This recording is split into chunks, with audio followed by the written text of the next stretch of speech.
सो पहले का जो क्लास था वो पहला वाला क्लास हम लोग थोड़ा सा रिपीट कर लेते हैं। सोचो कि ये वाला पहला क्लास है, ठीक है। तो हम लोग जनरली बता चुके हैं, फिर भी और एक बार बता रहे हैं। बेटा हम लोग को पता है कि फॉर्मूला जो था कि करंट फ्लो करने का मतलब क्या होता है। करंट इलेक्ट्रिसिटी चैप्टर है, करंट इलेक्ट्रिसिटी 10th क्लास के लिए तुम लोग का करंट इलेक्ट्रिसिटी चैप्टर है।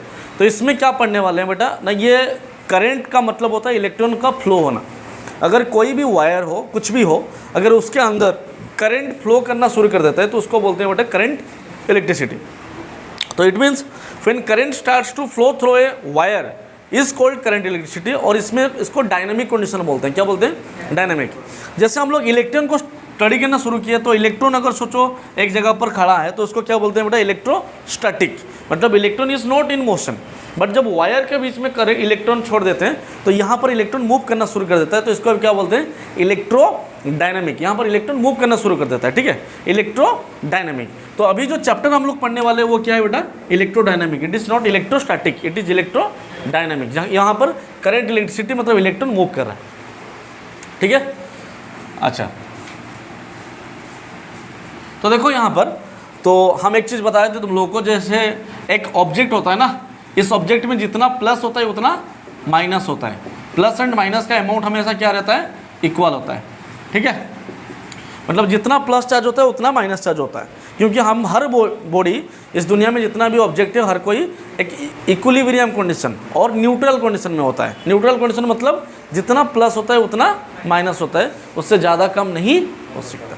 समझ में आ रहा है क्या बोल रहे हैं? अच्छा, तो यहाँ पर ये बोल रहा है कि बेटा अगर यहाँ से हम लोग कोई भी तरीके से एक इलेक्ट्रॉन निकाल लेते हैं, तो क्या निकाल लिए? इलेक्ट्रॉन। तो हम लोग बोल चुके थे electron are the negatively charge particle. क्या बोलते हैं बेटा? Electron are the negatively charge particle. और इलेक्ट्रॉन का चार्ज होता है 1.6 × 10⁻⁻19 कूलम। ये किसका चार्ज होता है? इलेक्ट्रॉन का होता है। तो जितना नंबर ऑफ इलेक्ट्रॉन होता है उतना प्रोटॉन होता है, ठीक है। तो यहाँ से जितना भी इलेक्ट्रॉन, एक भी इलेक्ट्रॉन निकाल लिए यहाँ से, ठीक है। तो यहाँ से एक इलेक्ट्रॉन निकालने का मतलब क्या है बेटा? यहाँ पर एक इलेक्ट्रॉन का डेंसिटी हो गया, मतलब इसमें एक प्रोटॉन ज़्यादा हो गया। अगर प्रोटॉन ज़्यादा हो गया तो इसका मतलब ये पॉजिटिवली चार्ज हो गया, क्योंकि इसके पास एक पॉजिटिवली चार्ज ज़्यादा हो गया। तो यहाँ पर आप लोगों को बता रहे थे बेटा इलेक्ट्रॉन का जो चार्ज है बेटा 1.6 × 10⁻⁻19 कूलम है। लेकिन उसी टाइप का प्रोटॉन का भी चार्ज होता है ना, वो 1.6 × 10⁻⁻19 कूलम ही होता है। समझ में आ रहा है कि नहीं? मतलब दोनों का चार्ज इक्वल ही है, चार्ज इक्वल है, लेकिन टेंडेंसी अलग है। एक नेगेटिव है, दूसरा पॉजिटिव है, क्योंकि जब नेगेटिव पॉजिटिव आपस में मिल जाता है तो क्या हो जाता है? जीरो हो जाता है। तो इसी कंडीशन को हम लोग क्या बोलते हैं बेटा? न्यूट्रल कंडीशन बोलते हैं। तो हमेशा याद रखना, दुनिया में कोई भी चीज़ है वो सब न्यूट्रल कंडीशन में है। अगर नहीं होता, अगर बैठ जाते तो पिछवाड़े, समझ में आ रही कि नहीं? तो वहाँ पर ले गए तो दिक्कत होगा ना। अभी बैठना भी मुश्किल होगा कहीं पर भी। एक नंबर, दो नंबर बैठ सकते हो, लेकिन दूसरा नंबर नहीं बैठ सकते। समझ में आ गया? अच्छा, तो इसका मतलब क्या हुआ ना, प्रोटॉन एंड इलेक्ट्रॉन का चार्ज होता है। यहाँ तक समझ में आ गया तुम लोग बेटा? कोई दिक्कत नहीं? अच्छा, ठीक है बेटा। तो इसका मतलब प्रोटॉन जितना होता है इलेक्ट्रॉन उतना होता है। तो यहाँ से एक प्रोटॉन इलेक्ट्रॉन निकाल लिया। अच्छा, प्रोटॉन निकालना मुश्किल होता है कि इलेक्ट्रॉन निकालना? प्रोटॉन निकालना मुश्किल होता है। क्यों होता है बेटा?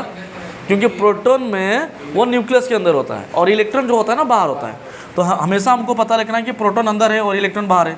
तो अगर तुम लोग चोरी करने के लिए, मत करना चोरी, ठीक है, नहीं तो बहुत दिक्कत होगा बेटा। उसके बाद हमको नहीं मतलब कि सर बोले थे चोरी करने के लिए। अच्छा, ये बता रहे एग्जाम्पल, ठीक है, everything in the form of example में समझना सबसे अच्छा रहता है। तो बोल क्या रहे बेटा, जब एक इलेक्ट्रॉन को निकालना होता है ना तो हम लोग को कम एनर्जी चाहिए, लेकिन प्रोटॉन को निकालने के लिए ज़्यादा एनर्जी चाहिए। अभी दुनिया में हर कोई चाहता है कि कम मेहनत में ज़्यादा काम हो। तो इसका मतलब हमेशा हम लोग क्या कोशिश करेंगे? इलेक्ट्रॉन को निकालना कोशिश करेंगे। ये एक समझ में आ गया। तो इसलिए इलेक्ट्रॉन को ही हमेशा निकाला जाता है, प्रोटॉन को नहीं निकाला जाता है, एक बात। दूसरा, इलेक्ट्रॉन का जो मास होता है ना, तो वो होता है कितना? 9.1 × 10⁻31 kg। और प्रोटॉन का मास होता है कितना? 1.6 × 10⁻27 kg। इसका मतलब mass of electron is mass of proton is 1840 times of mass of electron. मतलब इसका इतना गुना ज़्यादा है। मास ऑफ इलेक्ट्रॉन दबलू सा पतलू सा, और मास ऑफ प्रोटॉन इतना मोटा, और दोनों को दौड़ा दिया रास्ते के ऊपर। तो मास ऑफ प्रोटॉन का तो उसका तो हवा निकल जाएगा ना। समझ में आ रहा है क्या बोल रहे हैं? इसका मतलब क्या हुआ ना, mass of proton will never taken in consideration. हमेशा मास ऑफ इलेक्ट्रॉन को ही लिया जाएगा। और एक बार बोलें, आ गया? तो इसका मतलब तुमको याद रखना है कि कोई भी ऑब्जेक्ट को चार्ज कराने के लिए हम लोग क्या करेंगे बेटा? कोई भी ऑब्जेक्ट, सो इसका मतलब क्या हुआ बेटा कि कोई भी ऑब्जेक्ट को चार्ज कराने के लिए हम लोग क्या करेंगे? इलेक्ट्रॉन निकाल लेंगे। क्या निकाल लेंगे? इलेक्ट्रॉन निकालना है। So to make a body charge we have to take the electron out, क्योंकि इलेक्ट्रॉन सबसे ईजी होता है निकालना। दूसरा कंडीशन, दो कंडीशन के लिए, समझ में आ गया यहाँ तक? अच्छा इलेक्ट्रॉन एक निकाल लिए तो हम लोग को पता चला इसमें एक प्रोटॉन ज़्यादा हो गया, और इसको लेके किसी के मुंडी के ऊपर रख दिए तो उसमें एक इलेक्ट्रॉन ज़्यादा हो गया। ये हो गया बेटा नेगेटिवली चार्ज हो गया, और ये हो गया बेटा पॉजिटिवली चार्ज हो गया। समझ में आ गया? उसी टाइप का और एक इलेक्ट्रॉन यहाँ से निकाल लिया तुम लोग। अगर और एक इलेक्ट्रॉन निकाले तो यहाँ पर दो इलेक्ट्रॉन हो गया, यहाँ पर दो प्रोटॉन हो गया।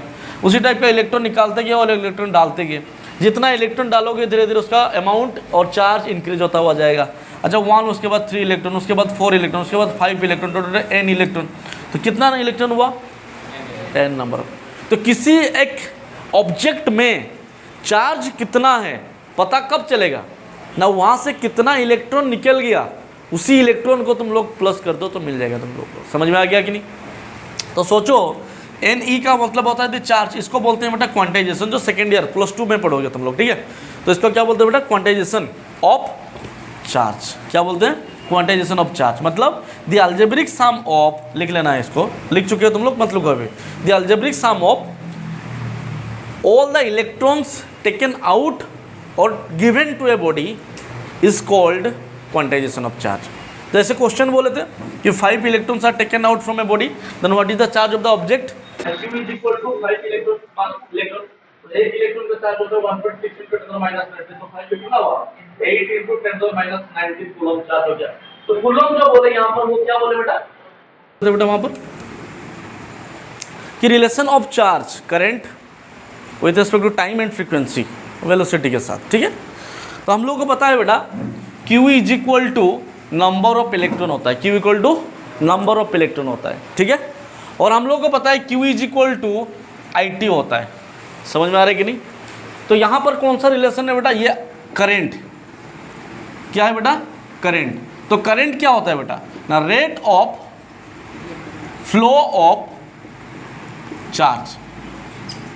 क्या होता है बेटा? Rate of flow of charge. कितना अमाउंट ऑफ चार्ज फ्लो हुआ, rate of flow of charge.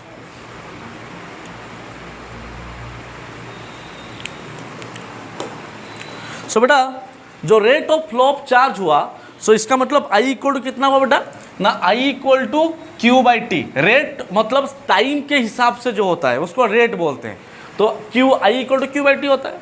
So Q equal to कितना हो जाएगा तब ना? IT। समझ में आ गया? तो यहाँ पर पहले से हम लोग Q निकाल चुके थे, ये वाला Q equal to number of electron, और यहाँ से मिला Q इज इक्वल टू कितना हुआ? IT।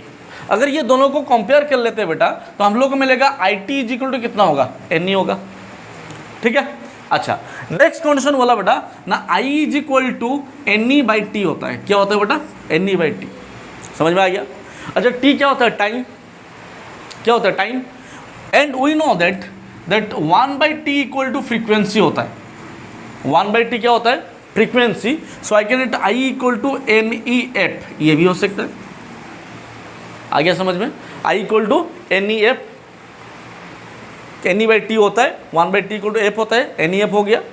दूसरा चीज हम लोगों को पता है time equal to distance by velocity. ये तो पता है तुम लोगों को, टाइम इक्वल कितना होता है? Distance by velocity. अच्छा लेट अस, हम लोग एक बात बोल रहे हैं बेटा, सोचो एक सर्कुलर वायर है। क्या है बेटा? Circular wire. इस सर्कुलर वायर के अंदर एक इलेक्ट्रॉन दौड़ रहा है। समझ में आ रहा है कि नहीं? और उसके पास एक वेलोसिटी है v, है तो ये बोल रहे हैं बेटा अभी अगर इसका वेलोसिटी v है और इसका जो रेडियस है r है, तो इसका जो टाइम निकालेंगे तो डिस्टेंस में वेलोसिटी होगा। और यहाँ पर डिस्टेंस कितना है बोलो? 2πr। तो यहाँ पर लिख सकते t equal distance equal to 2πr by velocity कितना है? v। तो अभी t के जगह पर ये भी तो डाल सकते हैं। अगर इसको पुट करेंगे तो कितना हुआ? I equal to Ne/2πr by v equal to NeV by कितना हुआ? 2πr। ठीक है? NeV by 2πr। t का फॉर्मूला क्या होता है? 2πr by v। यहाँ पर t के जगह पर पुट कर दिया 2πr बाई v, उसके बाद v ऊपर चला गया तो Ne/v बाई 2πr। उसी के हिसाब से नेक्स्ट देखो बेटा, तो इसके हिसाब से हम लोग क्वेश्चन भी बना चुके थे पिछले क्लास में। ठीक है? तो पिछले क्लास का क्वेश्चन क्या था बेटा जो बताए थे हम लोग? क्वेश्चन क्या था? क्वेश्चन था बेटा कि let us 5 number of electron is revolving. कितना? 5 electrons are revolving with a velocity of 20 metre पर सेकेंड, वहाँ पर वेलोसिटी अलग हो सकता है, ठीक है। In a circular wire having radius equal to 2 metre, कितना है इसका radius 2 metre, then find the amount of current flowing through the circular wire, ठीक है। तो यहाँ पर I इक्वल टू फॉर्मूला कितना निकाले ना, NeV/2πr, n number of electron होता है कितना 5, इलेक्ट्रॉन का चार्ज 1.6 इंटू 10⁻⁻⁹ कूलम होता है चार्ज ऑफ इलेक्ट्रॉन, वेलोसिटी कितना है 20 मीटर पर second by 2 into pi into r कितना है 2 मीटर है, समझ में आ गया। अब ये टोटल वैल्यू को डालने से हम लोग को आंसर मिलेगा 16 इंटू 5 कितना होगा ना, this is 8, 1.6 into 5 8 into 10⁻⁻⁹ into 20 by 2 को 10 हो गया, ये 10 हो गया, ठीक है, बाई 2 इंटू पाई, समझ में आ गया। तो 2 10 से कैंसिल आउट कर लेंगे, सॉरी 2 10 से नहीं, 10 को रहने दो, 2 को 4 से कैंसिल आउट कर लेते हैं, 4 इंटू 10⁻⁻18, यहाँ पर प्लस 10 है ना, -18 है, तो ये प्लस 1 कैंसिल आउट हो गया, तो ये हुआ -18 बाई कितना हुआ पाई, तो 4 बाई पाई इंटू 10⁻⁻18 एम्पियर, ये करंट का यूनिट होता है क्या एम्पियर, और चार्ज का यूनिट क्या होता है कूलम, ठीक है। अच्छा, दूसरा चीज़ तुम लोगों को बताए थे बेटा कि जो कूलम होता है ना वो यूनिट ऑफ चार्ज होता है, क्या बोले थे बेटा, कूलम यूनिट ऑफ चार्ज होता है, क्या बोले बेटा, क्या हुआ, यूनिट ऑफ चार्ज होता है क्या कूलम, ठीक है। अच्छा, लेकिन this is not the fundamental charge, मतलब सबसे मिनिमम जो चार्ज हम लोग कैलकुलेट किए हैं वो ये नहीं है, समझ में आ रहा है कि नहीं। कूलम को हम लोग यूनिट, जैसे हम लोग बोलते हैं बेटा 1 kg, ये सबसे छोटा नहीं है, छोटा तो हम लोग मिलीग्राम में भी कैलकुलेशन कर सकते हैं, समझ में आ रहा है क्या बोले, उसी टाइप का मिनिमम जो चार्ज कैलकुलेट करते हैं वो 1 कूलम नहीं है, 1 कूलम एक यूनिट है। तो मिनिमम चार्ज हम लोग कितना कैलकुलेट किए हैं, कितना मिनिमम चार्ज हम लोग कितना कैलकुलेट किए, चार्ज ऑफ इलेक्ट्रॉन, बोल चुके हैं तुम लोगों को, इलेक्ट्रॉन का चार्ज होता क्या था ना 1.6 into 10⁻⁻19 coulomb, this is the charge of 1 electron है, एक इलेक्ट्रॉन का चार्ज है बेटा, ठीक है। अच्छा, और इससे छोटा हम लोग अभी तक कैलकुलेशन नहीं किए हैं, उससे क्या तुम लोगों को आ गया। तो चार्ज ऑफ इलेक्ट्रॉन क्या होता है 1.6 इंटू 10⁻⁻19 कूलम, इसका मतलब 1 कूलम जो है ना ये बहुत ज़्यादा चार्ज है। बॉन्ड करने के लिए बोल रहा है बेटा ऑन। अच्छा, तो चार्ज ऑफ इलेक्ट्रॉन कितना हो बेटा 1.6 इंटू 10⁻⁻19 कूलम, ये किसका चार्ज है, से धरकड़े बंद कर दो, ठेल दियो पूरा। अच्छा बेटा, तो ये इलेक्ट्रॉन का चार्ज है 1.6 इंटू 10⁻⁻19 कूलम। अच्छा, कूलम एंड ये है 1 कूलम, तो ये दोनों के बीच में बड़ा कौन है कूलम, कैसे पता चलेगा अभी देखो ना, हम बोले बेटा 1.6 into 10⁻⁻19 coulomb is the charge of 1 electron, एक इलेक्ट्रॉन का चार्ज है। सो 1 coulomb is the charge of 1/1.6 into 10⁻⁻19 coulomb, number of electron, समझ में आ गया। 1/1.6 इंटू 10⁻⁻19 नंबर ऑफ इलेक्ट्रॉन का चार्ज है, इसका मतलब क्या हुआ ना 1/1.6 इंटू 10⁻19 नंबर ऑफ इलेक्ट्रॉन, समझ में आ गया। तो इतना इलेक्ट्रॉन को मिलाने के बाद जो मिलेगा वो है 1 कूलम, मतलब 1 2 3 4 5 6 7 8 से 19 जीरो देने के बाद जितना इलेक्ट्रॉन होगा उतना इलेक्ट्रॉन को मिलाने के बाद जो चार्ज मिलेगा ये कितना है 1 इलेक्ट्रॉन का चार्ज, 1 कूलम चार्ज, समझ में आ गया। तो इसका मतलब 1 कूलम चार्ज बहुत बड़ा है एक इलेक्ट्रॉन का चार्ज से, समझ में आ गया। तो इसको याद रखना है तुम लोगों को कि फंडामेंटल यूनिट कूलम होता है, लेकिन मिनिमम कैलकुलेशन हम लोग कितना किए हैं ना इलेक्ट्रॉन का चार्ज, उससे छोटा हम लोग अभी तक कैलकुलेशन नहीं किए, समझ में आ गया। अच्छा, तो उसके बाद हम लोग कहाँ पर गए थे बेटा, उसके बाद का क्लास क्या बनाया था बेटा, सर्किट एलिमेंट्स। तो सर्किट एलिमेंट क्या, सर्किट क्या होता है, सर्किट आर इंग्लिश में जो 3 इडियट में जो ये चतुर लामान का होता है, circuit are so combined as that the some electronic instruments like capacitor, resistor and something are so called, वो नहीं बेटा। हमको याद रखना है छोटा सा, कि हमको ध्यान रखना है कि क्या होता है ना, हमको याद रखना है बेटा। एक सर्किट एक इस टाइप का एक इलेक्ट्रिकल कनेक्शन होता है जिसमें कैपेसिटर रह सकता है, रजिस्टर रहता है और दूसरा इलेक्ट्रॉनिक इंस्ट्रूमेंट रहता है, और उसके हिसाब से हम लोग क्या करते हैं बेटा, एक सर्किट को कंप्लीट करते हैं। ठीक है,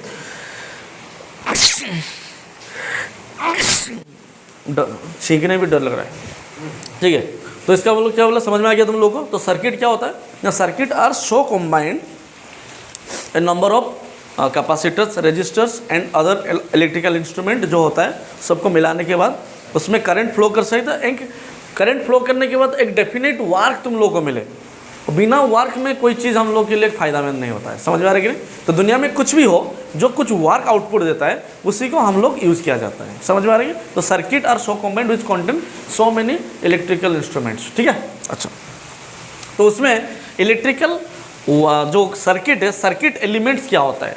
ठीक है, तो हम लोग सर्किट एलिमेंट्स, तो ये सर्किट एलिमेंट क्या चीज़ है। ठीक है, तो इसमें क्या हो जाता है, सबसे पहले देख लेते हैं, कैपेसिटर होता है, रेजिस्टेंस होता है, रजिस्टर होता है, ठीक है, वोल्ट मीटर होता है, गैल्वेनोमीटर होता है, एमीटर होता है, रियोस्टेट होता है। क्या होता है, रियोस्टेट। ठीक है, वोल्ट मीटर क्या होता है, पोटेंशियल मेजरमेंट, गैल्वेनोमीटर क्या, करंट मेजरमेंट, एमीटर भी करंट मेजरमेंट करता है। समझ में आ रही। लेकिन ये बहुत ज़्यादा सेंसिटिव होता है, मतलब गैल्वेनोमीटर बहुत छोटा करंट को निकालने के लिए यूज़ किया जाता है, बहुत स्मॉल अमाउंट ऑफ करंट। लेकिन एमीटर में बड़ा ज़्यादा अमाउंट ऑफ इलेक्ट्रॉन को करंट को निकालने के लिए यूज़ किया जाता है। और याद रखना है कि गैल्वेनोमीटर को यूज़ करके ही एमीटर बनाया जाता है। ठीक है, मतलब galvanometer is use to make ammeter and also volt meter. समझ में आ गया। उसी टाइप का साइड में स्विच रहता है, स्विच। ठीक है, स्विच रहता है, रेजिस्टेंस हो गया, इंडक्टर होता है। ठीक है, उसके बाद दूसरा बहुत सारा चीज़ रहता है जो सब हम लोग सर्किट एलिमेंट्स में यूज़ करते हैं। तुम लोग का बुक में वो सब प्रेजेंट्स है। ठीक है, तो अभी नेक्स्ट पार्ट हम लोग शुरू करने वाले हैं, पोटेंशियल।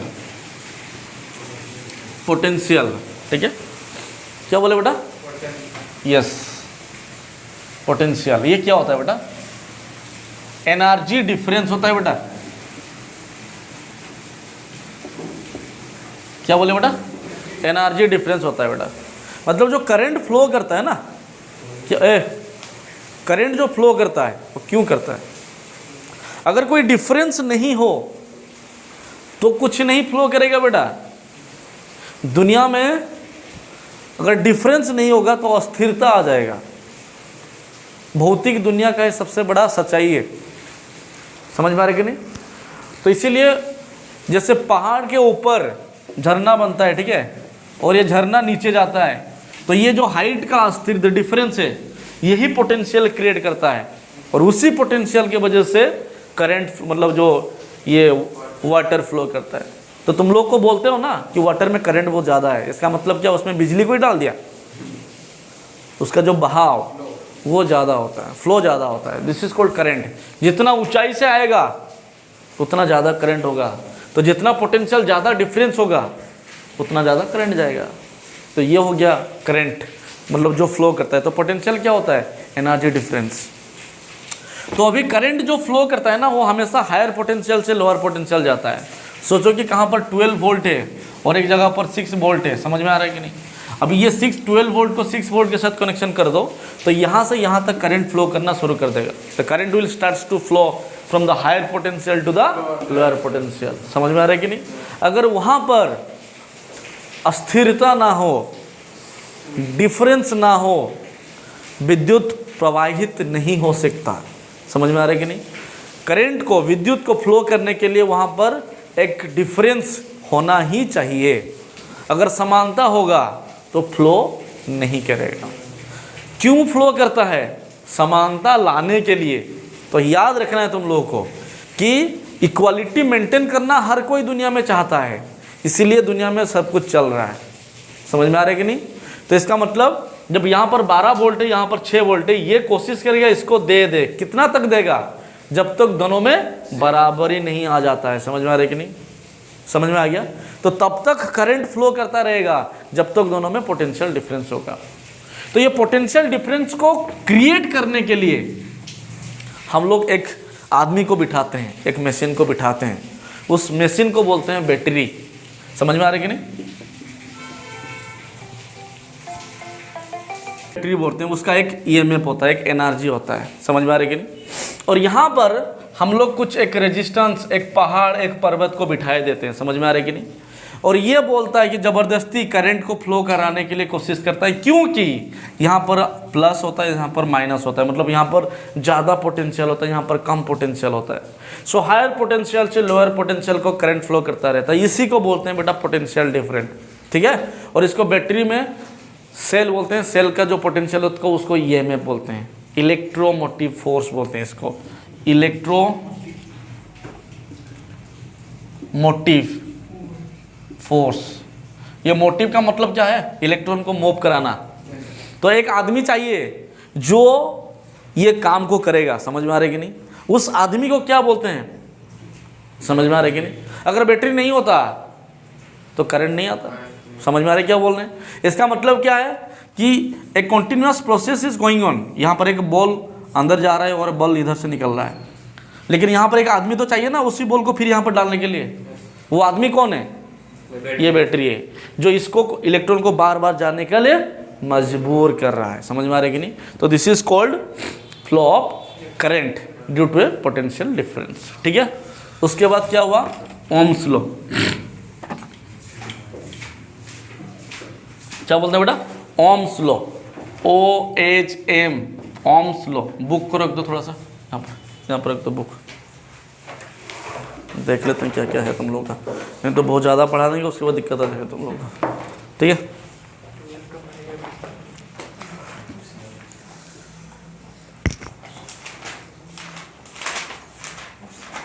ठीक है, तो पहले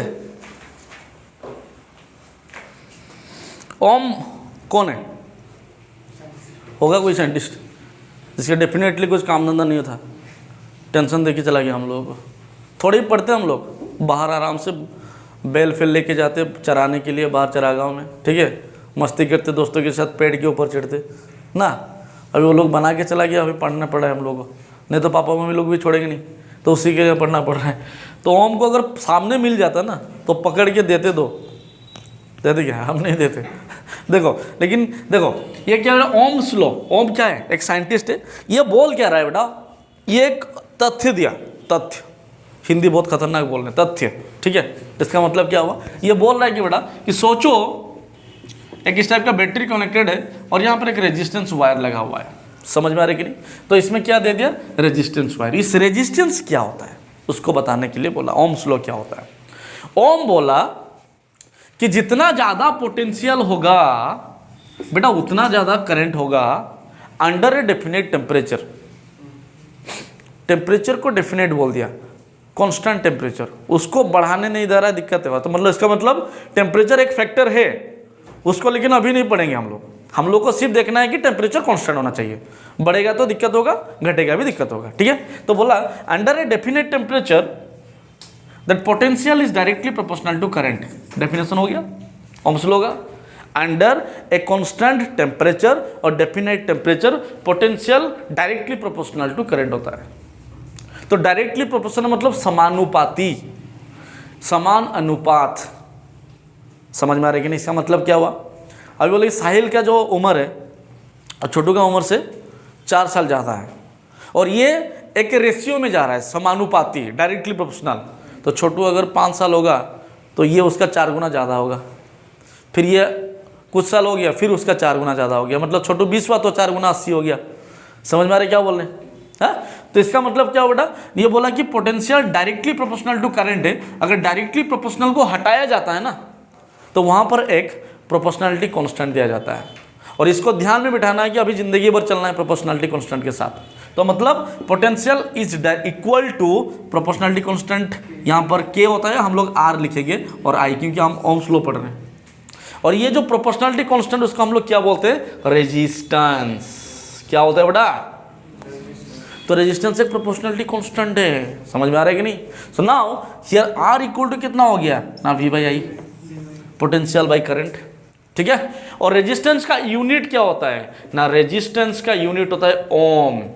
जो था साइंटिस्ट ना वही हो गया। सोचो कि तुम में से कोई पिछले जन्म में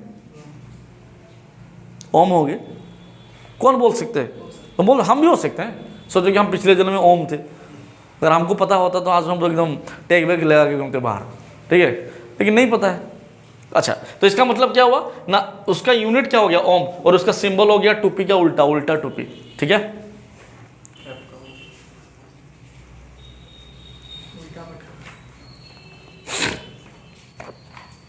ठीक है ना, समझ में नहीं है? सो भी इक्वल कितना हो गया तब, तो भी इक्वल हम लोग को मिला आई आर, और आर इक्वल कितना हो गया भी बाई ए। सो हम लोग यहाँ पर लिख सकते हैं 1 ohm is equal to 1 volt by 1 ampere, ठीक है। 1 ओम इक्वल टू कितना होता है 1 वोल्ट बाई 1 एम्पियर।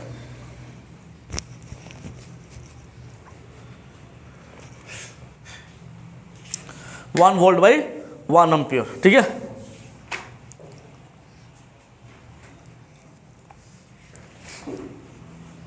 ठीक है, तो यहां पर छोटका चीज एक दो पढ़ा लेते हैं। देखो 1 वोल्ट बाई 1 एम्पियर समझ में आ गया, ठीक है। तो 1 ohm equal to 1 volt by ampere, ये तो फॉर्मूला था, ठीक है। दूसरा चीज यहां पर छोटका वाला चीज, हम लोग पोटेंशियल पढ़े ना, पोटेंशियल, पोटेंशियल, ठीक है।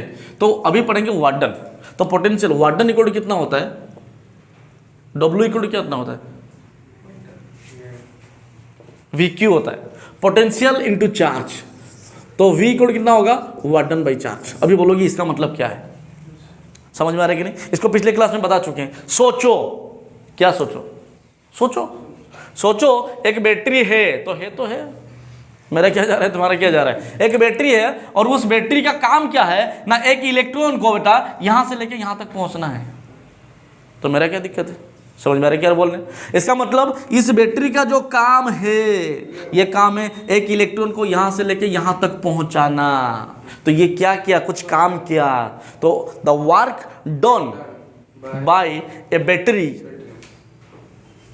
To move an electron from one point to another point through a potential difference is called work done. समझ में आ रहा है कि नहीं? तो इसका मतलब क्या हुआ यहाँ, इसका मतलब क्या हुआ ना, वार्डन इक्वल टू कितना हुआ ना, ये पोटेंशियल भी है इनटू चार्ज कितना है क्यू है।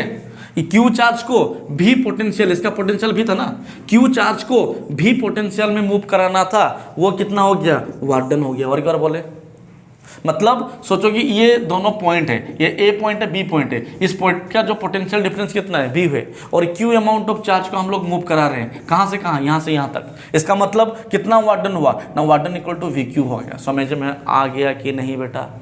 और वार्क का यूनिट एनर्जी के साथ इक्वल होता है, वार्क भी जूल होता है, एनर्जी भी जूल ही होता है, तो वी क्यू भी जूल ही होगा। सो Q इज इक्वल टू कितना हो सकता है ना, डब्ल्यू बाई वी। इसको याद रखना है तुम लोग को, ठीक है। तो हम लोग को पता चल गया, देखो डब्ल्यू इक्वल टू कितना होता है वी क्यू होता है, तो वी इक्वल टू कितना होता है वार्डन बाई चार्ज होता है। तो 1 जूल बाई 1 कूलम, तो 1 वोल्ट इक्वल टू कितना हुआ 1 जूल बाई 1 कूलम, ठीक है। 1 जूल बाई 1 कूलम, यहाँ तक तुम लोग को पता चल गया सब, ठीक है। फॉर्मूला में अप्लाई करेंगे, देख लेते हैं बाद में, ठीक है।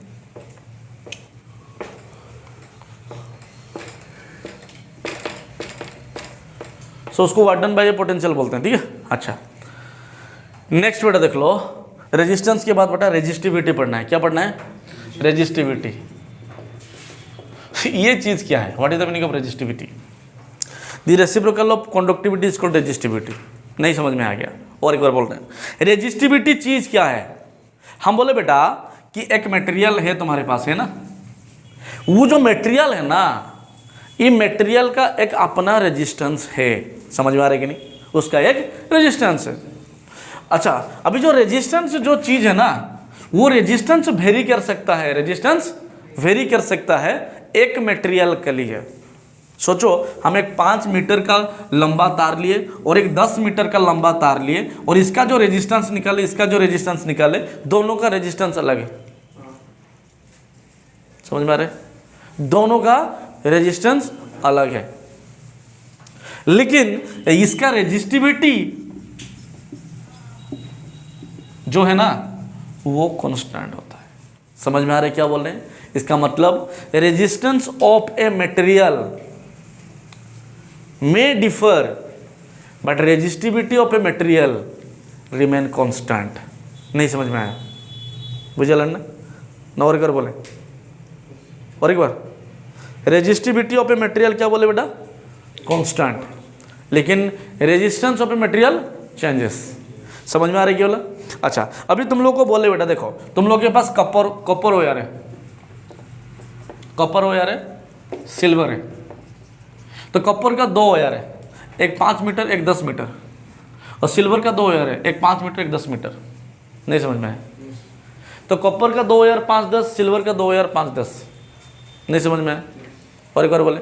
अच्छा, अभी मतलब बताओ, कॉपर का ये 2 वायर में इसका रेजिस्टेंस R1 है, इसका रेजिस्टेंस R2 है, मतलब R1 इक्वल टू R2 होगा कि R1 नॉट इक्वल टू होगा?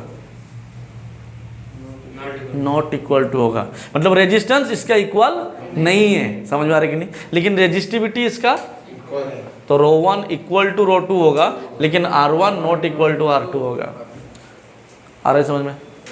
ठीक है। उसी टाइप का यहाँ पर सिल्वर का, इसका ρ1 इक्वल टू कितना होगा? ρ2 होगा, लेकिन R1 not equal to R2 होगा। समझ में आ रही कि नहीं? इसका मतलब रेजिस्टिविटी ऑफ सेम मटेरियल जितना लंबा हो, जितना मोटा हो, जितना पतला हो, सेम रहेगा, लेकिन रेजिस्टेंस चेंज हो जाएगा। समझ में आ रहा है कि नहीं? This is the most important part. समझ में आ गया? अभी इसी को लेके हम लोग रेजिस्टिविटी के पार्ट बताते हैं। देखो तो वो क्या बोल रहा है, क्या बोल रहे हैं देख लेते हैं। वो बोल रहा है कि resistance of a material is directly proportional to length of the conductor. Yes, जितना लंबा तार होगा उतना ज़्यादा रेजिस्टेंस होगा। अभी बोलोगे सर कैसे? अभी एक चीज़ बोलते हैं बेटा, तुम लोग घर का घर जो बनाते हो, सबस्टेशन के पास बनाते हो, मतलब जहाँ पर ट्रांसफार्मर लगा होता है। सोचो कि एक बहुत पुराना गांव है, पहले था ना, बहुत दिन पहले एक राजा होया करता था।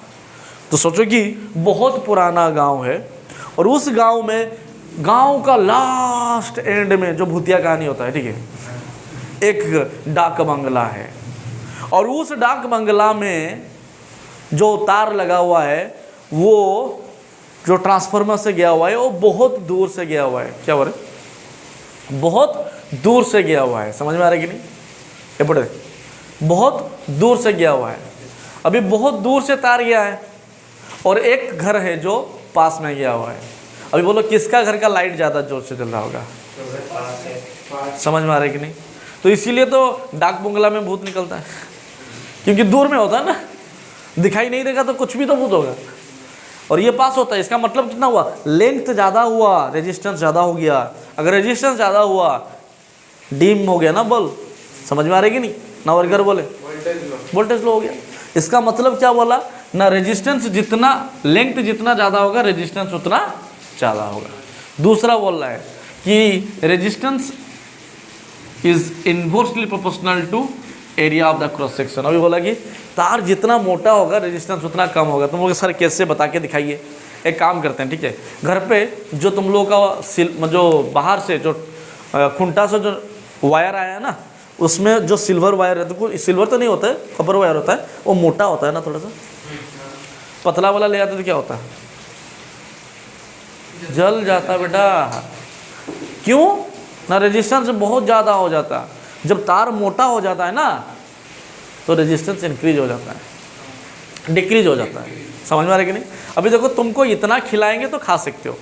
अभी बोलेंगे पाइप लगा देंगे मुंह में, और तुम्हारा नली इतना छोटा है, तो घिसता हुआ जाएगा ना, तो रेजिस्टेंस ज़्यादा हुआ, तो छिड़ने का जो मतलब यहाँ पर नीचे टूटने का मतलब चांसेस ज़्यादा होता है। लेकिन ज़्यादा एरिया होगा तो आराम से जा सकता है करंट। समझ में आ रही क्या बोल रहे हैं?